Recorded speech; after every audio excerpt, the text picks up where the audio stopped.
Hello, wrestling and Lovecraft fans. I hope you're ready for a little bit more of the wacky adventures of Elder Slam.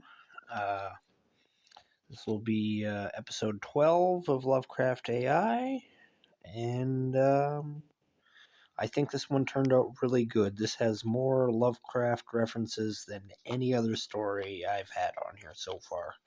It's got everything.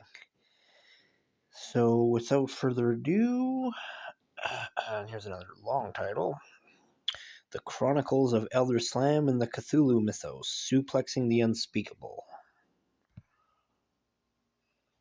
Oh, wait.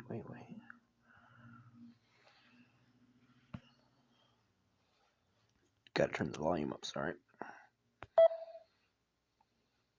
Let's try that again. No, still nothing.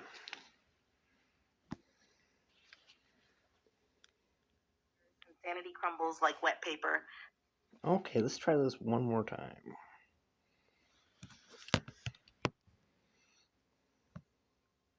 The Chronicles of Elder Slam in the Cthulhu Mythos, Suplexing the Unspeakable. Across the shadowed aeons of the Cthulhu Mythos, where madness lingers and sanity crumbles like wet paper, there exists one figure of defiant, radiant absurdity: Elder Slam, the cosmic wrestler. While his name is whispered in terrified awe, his legend remains unmatched, for he is the only being in existence capable of powerbombing the unspeakable horrors of the void into submission. The Scrolls of Arlaia, circa 10,000 BCE. Among the ancient texts dredged up by divers who swiftly lost their minds, the Scrolls of Arlaia describe a curious event during one of Cthulhu's early awakenings. And lo, the sleeper rose, his great and terrible bulk casting a shadow over the sun itself. But from beyond the stars descended a figure, bright, garish, and muscular. With a mighty cry, he declared, "The big man's about to get body slammed back to bed." And with hands like steel and biceps of unfathomable strength, he gripped the Dread One and delivered unto him a pile driver of infinite dimensions. Cthulhu, stunned, retreated to the depths, muttering incoherent curses about lousy suplex mechanics. The ritual of the Slam, 12th century CE, hidden deep in the black archives of Miskatonic University, a fragment of the Book of Elder Moves, recounts a bizarre story from medieval Arkham. A cult devoted to Shub-Niggurath gathered beneath a full moon, chanting for the black goat of the woods with 1,000 young to manifest. Their ceremony, though elaborate, had one fatal flaw: they mispronounced an incantation. Instead of the black goat, they summoned Elder Slam. What followed was described in the fragment. The wrestler appeared, shining with a light not of this world. His voice boomed, "Oh, you wanted 1,000 young? How about 1,000 pile drivers instead?"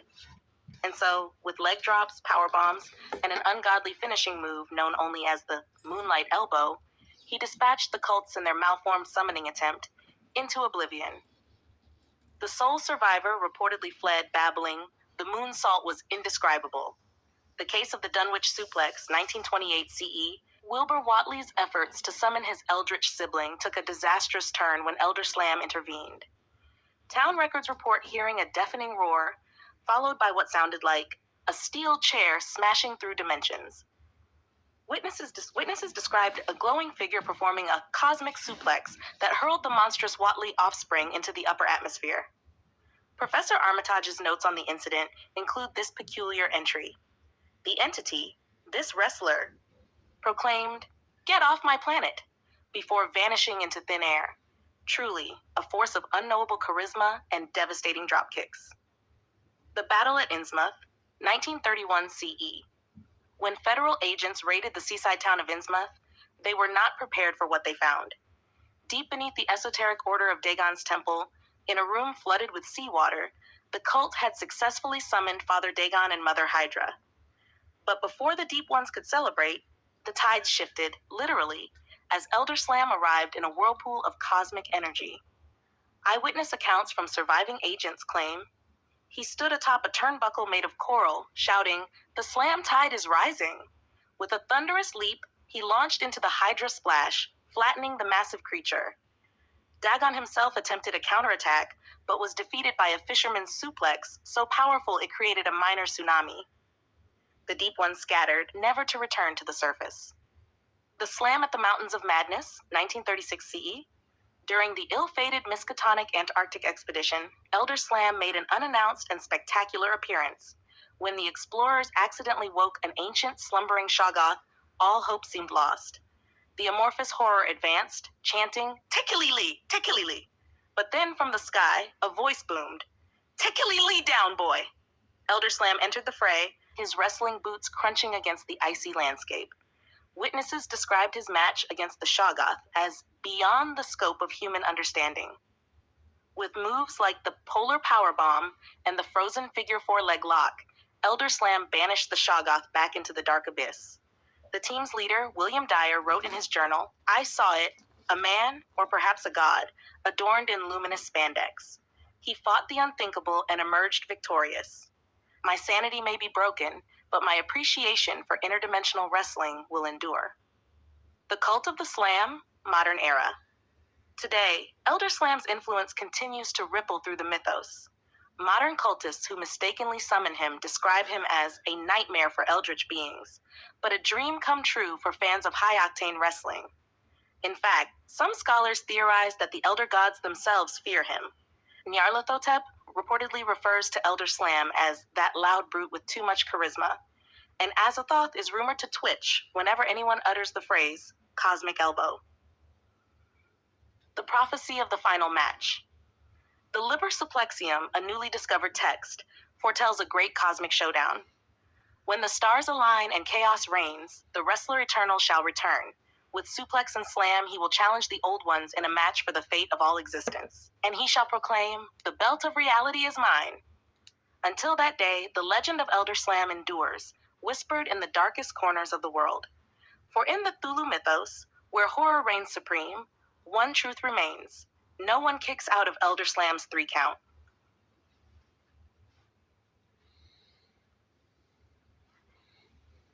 Well, I thought that was pretty good. What more can you ask for? And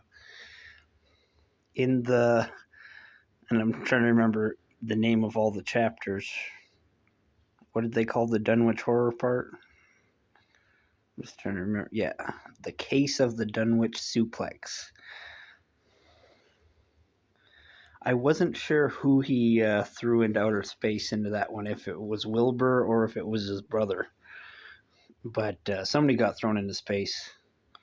That some great stuff. Did he suplex Cthulhu, or did he give him a power bomb? I can't remember.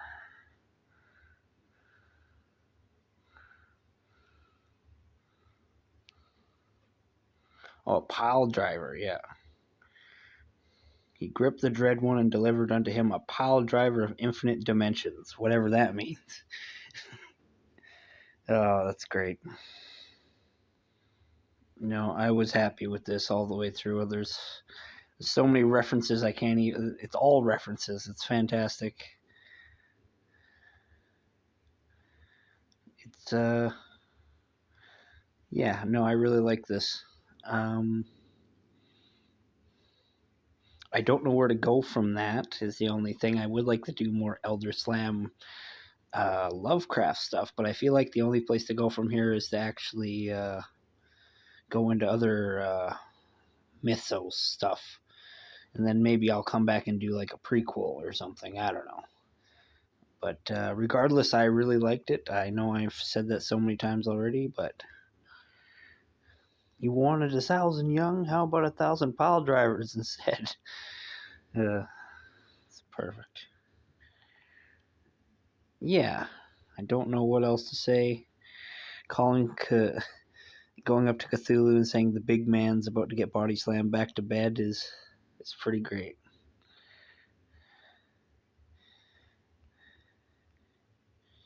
Yeah, no,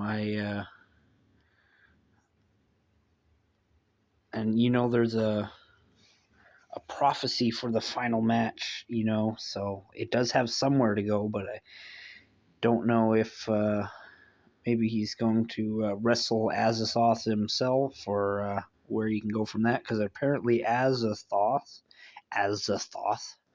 Azathoth. Lovecraft names. This is the other thing I love. Apparently, Azathoth already has some experience with Elder Slam, according to this story. So maybe we can go into that a little bit. That would be a fun story to go into. But yeah, I like that we get to hear AI try to pronounce all these Lovecraft names, and some of them a little more successful than the others. But Lovecraft stuff is kind of give it your best shot, anyways. And I don't think there's a wrong way to pronounce Lovecraft stuff. Because, like I said before, I think it's interesting that the AI goes with the silent C version of Cthulhu, making it Thulu, which is something that I've heard people do too. But I've never heard it pronounced Arle. But whatever. So that's a little bit of my thoughts there. I hope people like Elder Slam as much as I enjoy it. But if it's just for me, then it's just for me, and that's just the way it is. But I wish you the best, and this has been Joseph Arthur Roszell thanking you for listening, and I wish you the best luck in the world.